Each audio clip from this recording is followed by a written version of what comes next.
요거 때문에 또 조정 핑계가 있을 수 있을 것 같아서 정리를 좀 해보겠습니다. 미중 갈등 얘기 나오면 또 반도체 빠지잖아요. 미중 갈등 관련주들 좀 빠지고, 그래서 요 얘기를 해보려고 하는데요. 저는 잠깐 지나갈 줄 알았는데 더 사건이 커지고 있어요. 요 중국이 띄운 스파이 풍선, 정찰 풍선이 미국 상공을 지난주에 침범하고 이번 주에도 또 침범합니다. 2차. 그래서 2번 연속 격추했거든요. 하나는 풍선이 확실하고 하나는 풍선인지 아닌지 아직 안 밝혔어요. 미국 측에서 공식적으로. 지금 요것 때문에 미중 갈등이 다시 격화된다 이게 나오고 있는데, 아니 뭐 풍선이 뭔데요 하실 수 있는데, 이게 말이 풍선이지 버스 세대 크기로 엄청나게 크답니다. 그리고 첨단 기술을 탑재하고 있는 고성능 감시 비행체라고 보시면 되겠죠. 밑에 카메라 막 달려있대요. 고성능 카메라 이런 걸로 첩보 활동을 하는 건데, 저도 깜짝 놀랐던 게 중국에서 이렇게 풍선을 띄웠거든요. 근데 미국을 가로질러서 갑니다. 그래가지고 아니 이렇게 갈 동안 몰랐던 걸까요? 미국을 가로질러서 풍선이 다 받겠어요. 그래가지고 2월 4일날 전투기까지 띄워서 격추하고 2월 10일날 미확인 물체 날라온 거 아직 뭔지는 안 밝혔지만 아마도 풍선으로 또 추정되는 물체를 2차 격추 전투기 또 띄워가지고 합니다. 일주일 간격으로 2번이나 미국 상공에 들어온 것도 중국 풍선이. 그래서 지금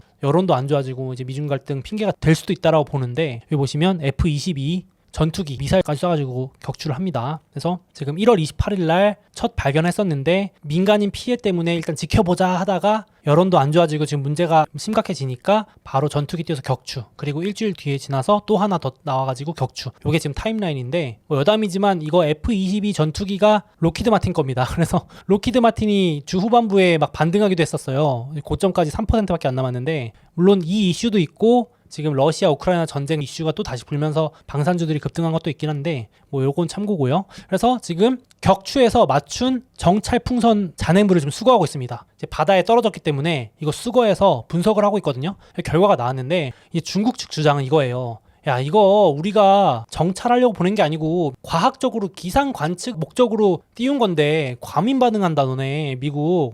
우리는 그냥 실수로 살짝 넘어간 건데 너네 무슨 전투기까지 띄워가지고 그냥 풍선 해프닝이 될 수 있었던 거를 풍선 사건으로 부풀려가지고 지금 이거 완전 정치적으로 어떻게 해보려고 하는 거 아니냐 이러면서 중국이 막 비난을 합니다. 근데 미국이 바로 반박을 하죠. FBI까지 투입을 해가지고 조사를 해서 다 까봤더니 이게 생각보다 심각한 거예요. 정면 반박을 합니다. 민간용도 아니고 기상 관측용도 아니고 실수로 영토를 침범한 것도 아니고 모든 게 다 계획적이었다. 풍선 내 부품들 보니까 완전히 정보 감시용, 기상 관측용이 아니다. 다중 안테나, 뭐 신호 수집 장치 이런 걸로 미국 내부를 이렇게 도청하고 감청하고 뭐 신호 수집하고 이런 스파이 용도로 썼다는 게 확실하다라고 보는 거죠. 그래서 배후에 중국군이 있다라는 걸 거의 확실시라고 말했습니다. 그리고 심지어 미국에만 온 게 아니고 5개 대륙에 40개국에 세상에 거의 40여 개국, 한국도 포함이래요. 그래서 지금 뭐 비공식 회담도 했다고 하더라고. 비공식적으로 브리핑도 했다던데 이게 한국도 포함이라고 하더라고요. 그래서 40여 개국의 지금 상공에 중국산 풍선이 이렇게 떠가지고 보고 있는 거죠. 그래서 저도 이거 보면서 갑자기 왜 풍선이지라고 했는데 찾아보니까 이런 얘기가 있더라고요. 정찰 위성 대비 풍선이 저렴하기도 저렴한데 감시가 소홀하대요. 그러니까 풍선 갖고 설마 감시하겠어? 이래서 미국이 약간 느슨하게 한 틈을 타서 노렸다는 주장도 있더라고요. 정찰 위성은 다 걸리잖아요. 당연히 위성 띄우면 미국이 딱 눈에 불을 켜고 보고 있는데, 풍선은 기상 관측용하고 섞여 있어가지고 감시도 잘 안 되고 약간 땅 살짝 넘어가는 것 같고 뭐라 하기도 애매하니까 그걸 틈을 타가지고 일부러 이 회색지대를 노렸대요. 과학과 안보 사이에. 이게 맞다면 중국이 머리를 잘 썼다고 해야 될까요? 그래서 위성 대비 또 비용도 100분의 1에서 10분의 1 쌀 거 아니에요, 상대적으로. 그래서 요거 가지고 좋은 화질의 지상 이미지를 촬영을 해서 중국 군대에 넘겨줬다, 이런 얘기를 미국이 하나하나 내놓고 있습니다. 그러니까 지금 내부 여론이 안 좋겠죠, 미국에서. 그래서 최소 24건 임무 수행을 했는데 6건이 미국이고 나머지가 타 국가래요. 그러니까 지금 타 동맹국들한테 브리핑을 한 것 같더라고요. 어딘지는 안 밝혔지만. 그래서 니네들 지금 중국이 감시하고 있다, 이렇게 한 거죠. 거기다가 지금 미국인들도 이게 참 그런 게, 저도 감정이입을 좀 해보면은 이게 바다 건너 남의 땅에서 전투한다 그러면 사실 이렇게 막 엄청 와닿지 않고 물론 큰 일이지만, 근데 제가 딱 서 있는 이 땅 하늘에 뭔가 떠 있고 그 전투기가 막 쏴서 터트린다 그러면 이게 되게 충격적일 수 있잖아요. 약간 남의 일이 아닌 것 같고. 그래서 되게 지금 여론을 보니까 반중 정서 다시 올라오고 이런 얘기도 하더라고요. 그래서 이것도 미국 시민이 딱 하늘 쳐다봤는데 막 중국산 풍선을 전투기가 격추하고 이런 게 좀 충격적일 수 있겠죠. 그래가지고 여기 청문회도 열렸습니다. 여기 보시면 국회의원이 소리치는 거 보이시죠? 합동참모본부 작전국장한테 어떻게 풍선이 떠 있는데 모를 수가 있냐? 미군이 그거밖에 안 되냐? 이러면서 왜 바로 격추 안 했죠? 알래스카가 만만해요? 이러면서 막 쏟아붓습니다. 이제 내가 알래스카 사람인데 거기는 뭐 중국 풍선이 와도 된다는 거냐 막 이러면서 막 하더라고요. 그러니까 이제 민심을 좀 대변하는 거겠죠. 막 이러면서 지금 청문회 계속 열릴 것 같은데 이 정도로 지금 여론이 안 좋아지고 있다는 걸 보여주는 사진이고, 지금 증시가 좀 기대감을 보였던 것도 미중 갈등이 좀 완화된다라는 기대가 있었던 거거든요. 사실은 이 미국의 외교를 담당하고 있는 국무부 장관 블링컨이 중국 방문을 할 예정이었어요. 이것 때문에 증시에 순풍이 불 거란 예상도 있었는데 출발 몇 시간 앞두고 미 국무부 장관이 중국으로 가기 몇 시간 앞두고 이 일이 터진 겁니다. 그래서 이제 음모론도 나와요. 막 중국의 강경파가 이걸 했다는 음모론까지 나옵니다. 오죽하면. 왜냐면 너무 귀신같이 드라마같이 몇 시간 앞두고 이 일이 터져가지고, 그러니까 블링컨 장관이 출발 못하게 하려는 중국 내 어떤 미국 강경파, 그러니까 미국이랑 별로 친해지고 싶지 않다라는 강경파 있을 수 있잖아요. 그들이 벌인 짓이라는 음모론까지 나올 정도로 이게 좀 너무 타이밍이 그랬다 이게 나오는데, 어쨌든 이런 것 때문에 지금 기대했던 미중 갈등 완화가 다시 우려로,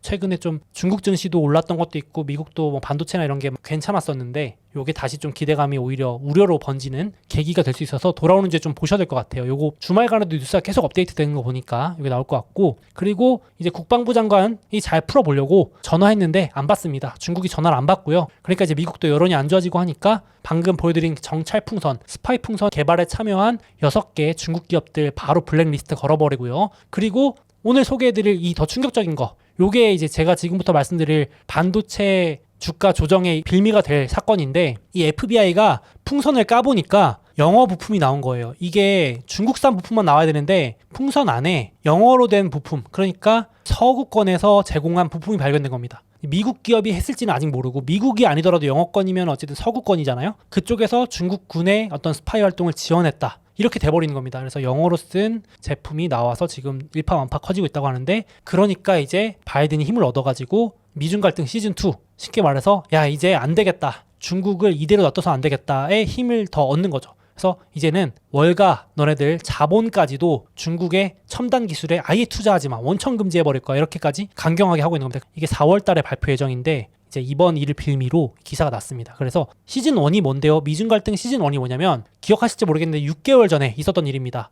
첨단 반도체, 그러니까 미국의 기술이 들어간 모든 첨단 반도체를 중국에 주지 마라, 이게 6개월 전에 있었던 일입니다. 이때 반도체 주들 폭락했거든요. 한국도 다 막 삼성, 하이닉스 우려가 지금까지도 이어지고 있는 게 이것 때문인데, 쉽게 말해서 AI나 어떤 첨단 기술이 들어간 반도체도 수출 금지, 그리고 그 반도체를 만들 수 있는 장비도 수출 금지. 그래서 동맹국들 압박해가지고 네덜란드도 너도 주지마, 일본도 주지마, 한국도 주지마, 이렇게 해서 막 삼성, 하이닉스도 압박하고 그랬잖아요. 그것 때문에 반도체 주식들이 8월부터 10월 요 사이에 급락을 보입니다. 그 당시에 8월 달부터 이 기사 나오기 시작합니다. 엔비디아, AMD 이런 AI용 반도체, 초고성능 반도체를 만드는 기업들은 중국에 팔지 마라는 기사가 8월부터 나오기 시작해가지고 9월 이렇게 가다가 10월 달에 공식 규제를 발표합니다. 그러고 아이러니하게도 이제 악재 해소로 또 반등을 시작했는데, 이번에도 또 조정 핑계로 쓸 수도 있겠죠. 그래서 지금 이 시즌2는 야 이거 기술만 제한했더니, 수출만 제한했더니 결국은 월가나 사모펀드 아니면 미국의 기업들이 우회해가지고 돈으로 다 주니까 결국은 얘네들이 돈 받아가지고 투자 받아가지고 개발하네, 안 되겠다, 그냥 아예 AI 양자 컴퓨터 분야는 전면 금지, 이제 돈줄까지 되는 겁니다. 마치 러시아 제재하듯이 여태까지는 수출만 하지 마였는데 이제는 돈도 주지 맙니다. 그래서 미국한테 위협이 되는 양자 컴퓨터, 고성능 반도체, AI 투자 전면적 금지를 발표했고, 이게 기사로 먼저 나온 건데 세부 사항까지 이미 거의 다 됐대요. 그러니까 사실상 이 풍선은 빌미인 것 같고 이미 준비하고 있었던 거죠. 언제 발표할까를 고민하고 있었던 것 같은데 이제 4월 달, 2달 뒤 발표 예정입니다. 그러니까 미리 이제 경고하는 거죠. 2월 달부터. 그래가지고 지금도 사모펀드, 헤지펀드 이쪽이 난리가 났답니다. 왜냐면은 사실 냉정하게 말해서 이런 사모펀드 뭐 월간 돈 되면 국가도 상관없이 막 투자도 하잖아요. 그러니까 여기도 제가 소개해드린 적 있는 블랙스톤, KKR, 칼라일 이런 3대 사모펀드, 여기는 매년 중국한테 3,000건에 달하는 투자, 그러니까 돈 엄청 깔아놓은 거죠. 그러니까 이제 백악관이나 미국 의회에서는 니네들이 돈 준 덕분에 중국 애들이 기술도 다 발전하고 그러니까 자금줄을 끊어야 된다, 이렇게 주장을 하는 거죠. 그래서 작년에만 해도 거의 110억 달러, 13조 원 달하는 월가 자본, 미국 자본이 중국으로 흘러들어갔다, 이걸 차단해야 숨통을 끊을 수 있다라고 판단한 것 같아요. 그래서 1차 미중 갈등 시즌1은 기술 제한이었다면 시즌2는 돈인 거죠. 그 두 가지 무기로 중국을 전방위 압박, 그러니까 어떻게 보면 돈줄 재는 게 더 무서울 수도 있잖아요. 원천 차단이니까 우려가 좀 되는 부분이 있어요. 그래서 조정 핑계가 될지 돌아오는 주에 봐야 될 것 같은데, 그래서 이번에도 만약에 시즌1처럼 간다면은 딱 기간도 비슷해요. 2월 달에 기사가 먼저 나고 4월 달에 발표한다 그랬으니까 그 2개월 동안 반도체 주들이거든요. 이게 반도체 장비 ASML, 검은색은 반도체 ETF, 빨간색은 엔비디아, 초록색은 TSMC 이런 것들인데 최근에 반등했었는데 딱 이제 조정 핑계로 삼을 수도 있겠다라는 생각이 듭니다. 이번에도 반복될지. 또 벌써부터 이제 중국 주식 조정이 올라 그러는지 막 부정적인 기사들이 도배가 됩니다. 이제 화웨이 이번엔 진짜 큰일 났다 뭐 이러면서 지금까지 버티던 화웨이도 이번에는 무사하지 못할 것이다. 여태까지는 미국 반도체 제품 안 받아도 투자 받아가지고 반도체 다 개발했는데 이제 진짜 돈줄이 막히면 금융 제재 요거 때문에 중국의 빅테크도 이제는 진짜 치명타다 하면서 조정 핑계 재료로 삼으려고 하는 움직임이 좀 보이고 있습니다. 벌써 2024년이 미국의 대선입니다. 그래가지고 대선 앞두고 지금 미국의 의회도 계속 요거 재료로 써먹고 있는 부분인 것 같아요. 미국의 서열 3위 신임 하원 의장이 작년까지는 펠로시 민주당 쪽 하원 의장이었는데 이번엔 공화당으로 메카시 하원 의장이 신임으로 오면서 이분이 완전 대중 강경파입니다.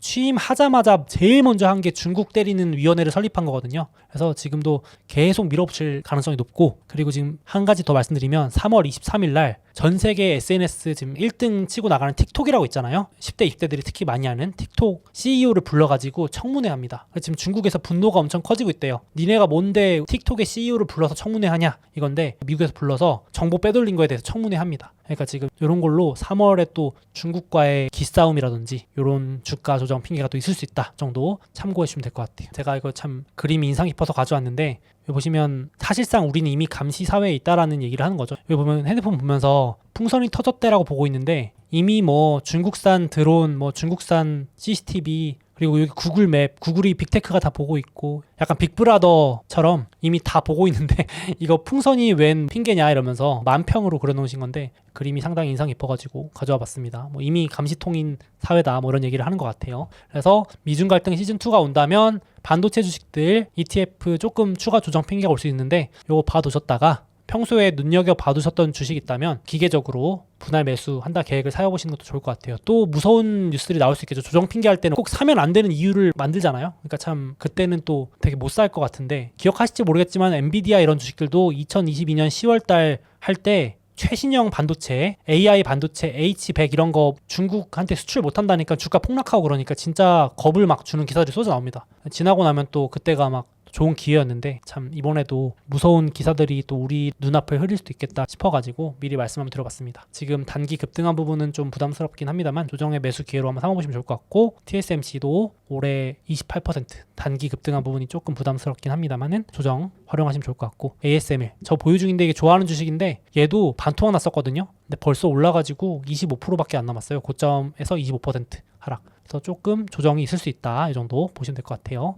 뿐만 아니라 미중 갈등 오면은 사실은 애플 테슬라도 조정 핑계가 됩니다. 맞죠? 그러니까 미중 갈등으로 불매운동하면은 나이키 스타벅스가 맨날 두들겨 맞는 편이고 그 이슈가 커져서 자극받으면 애플 테슬라까지 미중 갈등 관련주 현황입니다. 지나고 나면 또 다 항상 기회였는데 그때는 불매 운동한다 그러고 예전에 막 그랬거든요. 맨날 미중 갈등하면 나이키 불태우고 맥도날드 안 먹기 운동하고 애플 안 산다 그러는데 아이폰 신제품 나오면 제일 먼저 사는 게 또 제일 좋아하는 게 중국이고 테슬라 잘 팔리는 거 중국이고 이러니까 그렇습니다. 주가 단기 조정 핑계는 또 좋은 기회가 될 수 있다 생각이 듭니다. 그래서 애플도 최근에 조금 많이 올랐지만 고점에서 16% 빠져 있고요. 테슬라도 제가 보여드렸지만은 올해 조금 많이 오른 게 있지만 여전히 고점에서는 반토막. 기술적으로는 조금 과열이 있겠지만 조정이 온다면 매수 찬스가 올 수 있지 않을까 싶습니다. 그래서 오늘은 여기까지 하고요. 제가 계속 강조드리지만 시장 금리와 달러가 돌아오는 주에 반등하는 건 조금 유의 있게 보셔야 될 것 같습니다. 조정이 올 수 있다 보시면 될 것 같습니다. 제가 캘린더 계속 활용법을 이렇게 저렇게 보여드리는데 같이 한번 충동 매매를 줄이고 계획적으로 매매를 같이 해나갔으면 좋겠습니다.